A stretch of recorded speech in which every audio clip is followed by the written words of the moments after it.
Hey guys, so today I thought I'd do a video of a sort of overview of the halfway point of Doctor Who. As I've said in one of my previous Doctor Who videos, I'm sort of in the process of catching up. I've not seen all the episodes to date.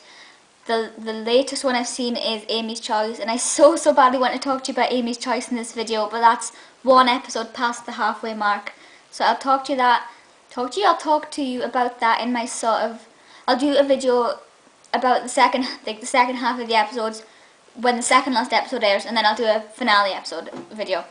So I'm going to be talking about how many episodes? 1, 2, 3, 4, 5, 6. 6 episodes today. Obviously I've got them sort of a list at the side of me to make sure I get them in the right order, because obviously I'm not completely clued up with the order of them. I forget things really easily. So if I'm looking that way, it's just to sort of double check things. So the first one is the 11th Doctor. I'm not going to go into too much detail in this, because I did a video about the 11th Doctor. I did a video post about the episode itself when it first aired. But in brief, it was a really good episode to start off the show, a really good introduction for Matt. There wasn't much of the sort of I love Roseness in it, although there was kind of a tiny bit. It wasn't completely hooked on David Tennant still. There was quite a big difference. Although I'm saying that, I still find a lot of David Tennant mannerisms has been transferred to Matt, which is not necessarily a bad thing, because essentially he is still playing the same character, even though his traits are slightly different. So that's fine. And it was also a really nice introduction for Amy. Karen Gillan is fantastic, and that was really nice for her, even if she was a kiss of ground for the first half of it. So that was good. But if you want to know my more detailed thoughts about that, go and check the video I did. I'll put the link in the below bar for you. Then the second one is The Beast Below. Oh my god, I love this episode. As soon as I started watching it, I was like, completely. It's just those men with the smile and the frown. Teeth. Really bad imitations, but that's the only way I can do it and talk at the same time. And they were just so creepy and so sinister and so fantastic. Really well done. You know, they are fantastic. They're amazing. I keep saying fantastic. I've been watching too much Christopher Eccleston episodes, haven't I?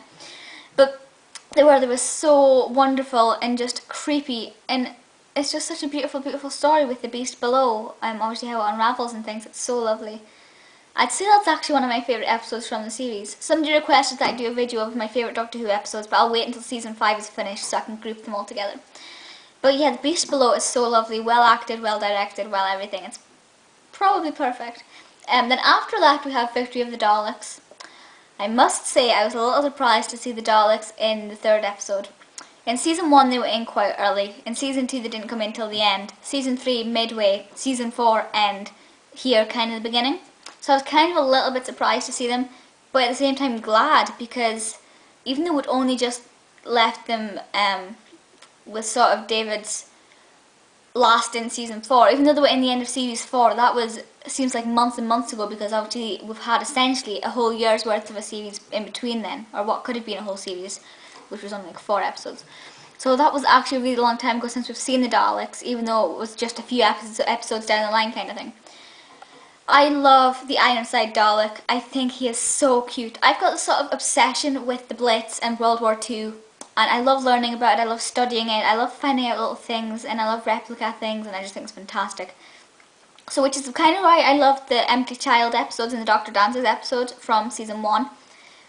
So when I found out that the Daleks episode was going to be based in the same time period, I was like, yes, I can't wait. But then how did I think the Daleks would fit in with the war? Didn't think that would work. But it did. It was fantastic. As I've said before in one of my previous videos, I'm not keen on the fact that the Daleks are multicoloured.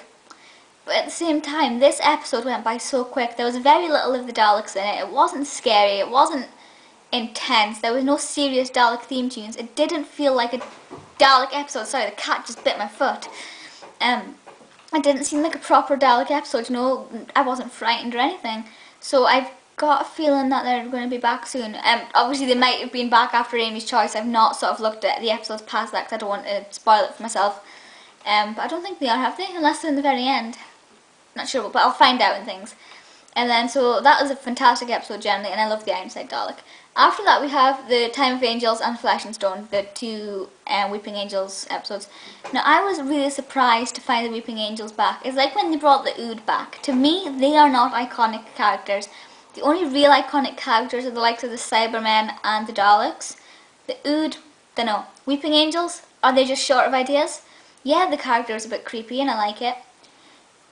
But what it also did for me is it kind of made me realise that, oh no, what's his name? Sally Sparrow and the guy she's with, the Easter egg guy, is it her brother or her boyfriend? I can't remember, it's been so long since I've watched this episode. But Sally Sparrow and him, I'll just say her friend, the Easter egg guy and Sally Sparrow kind of remind me like Rory and Amy, sort of that connection. So to have the Weeping Angels there is quite nice because it kind of reminds me of that episode. Obviously Blink is a fantastic episode. I prefer Blink to the 2 Weeping Angel episodes in this one, and I prefer the Angels then, I don't know. But you know, it's the Angels have the phone box, there's something, I don't know, I think the magic of the Weeping Angels has been lost a little bit, they've been dragged out too much. And while they're very sinister and they do make you terrified of statues, you know, it's just not the same as the Blink episode. So I think it's not spoiled it, but it's kind of contaminated it a slight bit, and if they took it any further it would ruin it. So I hope they stopped there with the Weeping Angels. But the episodes themselves were alright. Then after that we had the Vampires of Venice, which is obviously which will be the last one I'm talking about just now, because then after that we have the halfway mark. So the last one is the Vampires of Venice, and I am petrified of vampires. I can't watch any films with vampires. I hate them so much. So I was watching this, like literally biting my nails, and as you can probably see they're a mess. But I was like sitting biting my nails and I was like just fidgeting, and it was horrible. Obviously we learn quickly that they're probably not vampires and they're an alien race. But it's just kind of sinister and horrible. But it's a generally good episode itself. Nice to have it set in Venice, that was quite nice. Not an episode that's stuck with me. It's sort of like there are certain episodes where I can still see the scenes, I can still hear the dialogue, I can still, you know, smell what it'd smell like. Whereas with the Vampires of Venice and the Weeping Angels episodes, I didn't connect with them as much as I did with the rest. Credit to them, they're all well sort of written and produced and acted and things, but they're just not as magical as the rest. So that's basically my thoughts on the first 6 episodes. I will do the next 7 to 13 once I've finally caught up. Like I said, I've got another 1, 2, 3, 4, 5. I've got another 5 episodes to watch, of which only 3 have aired. So I'm not that far behind. So I've got 3 more episodes to catch up. And then the other 2 will air. I'll do a video then, and then I will do the finale one, which is the 26th of June. It's not long, is it? It feels like yesterday when the 11th Doctor was on. When was it? 3rd of April. 3rd of April. Time's gone by so fast. I'm sure there's a time machine somewhere and I'm in it, because I've been having weird dreams and things, and it's just amazing. I think I talked about that in my vlog video. If you go and check that out, youtube.com/Amy2392. I will put the link to I'll put the link to that in the below bar for you. But I talked about my really weird dream there. If you're interested, go and listen. But that's all I want to say about this just now. Also, I take back everything I ever said about Matt Smith. I love this guy so much. He's not my doctor. David Tennant will always be my doctor. Always, always, always. But I love Matt Smith so much. And Karen Gillan, oh my god, she's fantastic. So many people say I look like Karen Gillan and I have mannerisms of Karen, and there are similarities. Yeah, she's from a place about an hour away from me. You know, there's a lot of likenesses. My hair's kind of ginger. Things like that, but I don't know, do you see it? Leave me a comment below if you do, or if you don't, and let me know what there is between me and Karen that is the same.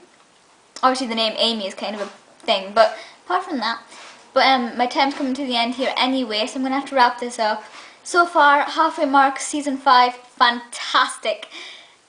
I love Chris Eccleston. Definitely worth it. I'm going to get the DVDs when they go down in price, but first of all I'm going to buy the season 5 figures. I shouldn't, I know I shouldn't, but I can't help myself. I've got the internet open just now, I'm on Forbidden Planet, I'm going to go and order them. So I'll do a video when I get them, but I'm getting kind of overexcited. But I think I'm going to go and watch The Hungry Earth just now actually, so I will leave you there and I will see you in my next video, which is probably a Jennifer Aniston one. But until then, I'll see you next time. Bye guys!